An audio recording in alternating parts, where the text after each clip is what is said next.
A world without hunger is possible, but requires healthy soils. Our land feeds us and supports the livelihood of millions across the world. Soils are the world's second largest carbon sink after oceans.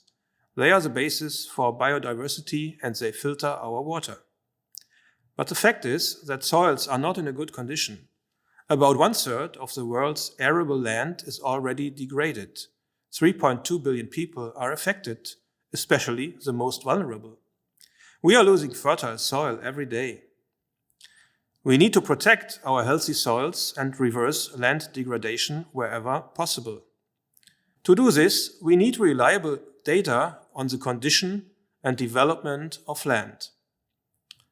The problem we face at the moment is that such data sets are not available or accessible in many places.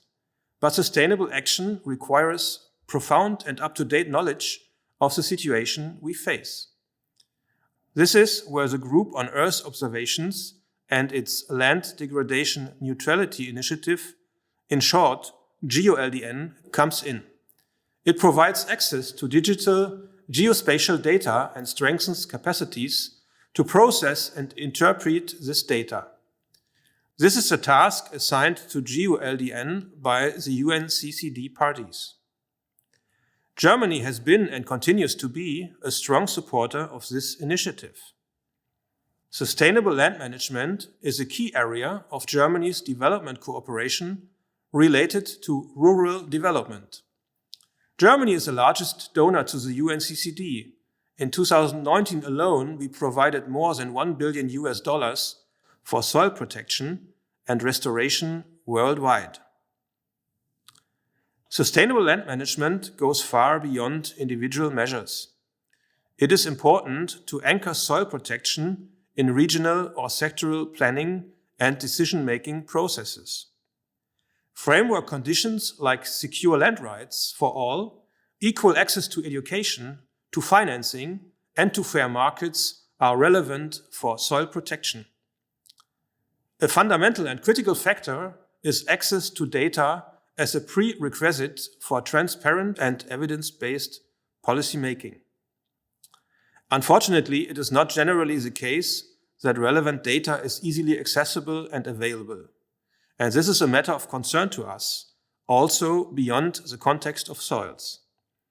In light of this challenge, we advocate for GEOLDN and have identified the following two priorities. First, land monitoring must not stop at national reporting. Data and analytical tools must be used in planning and decision-making processes.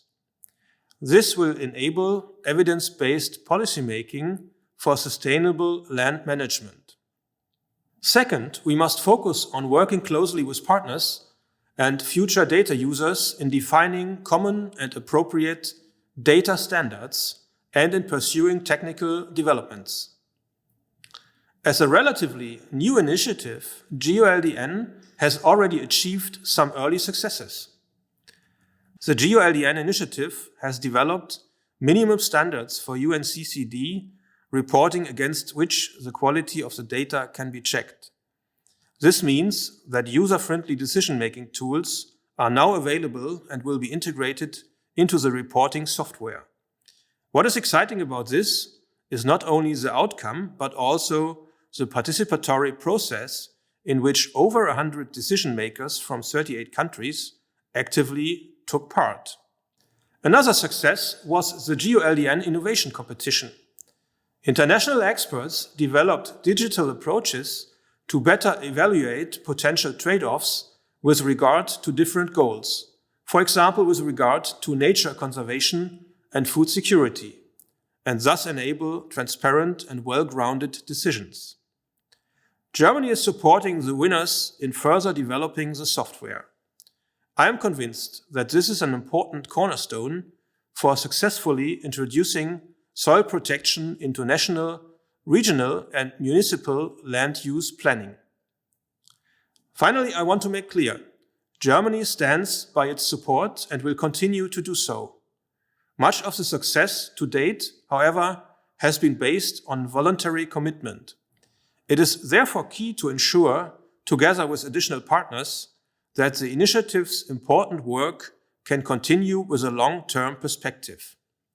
I am convinced that this work will be an important cornerstone to successfully anchor soil protection in data-based and targeted planning and decision-making processes.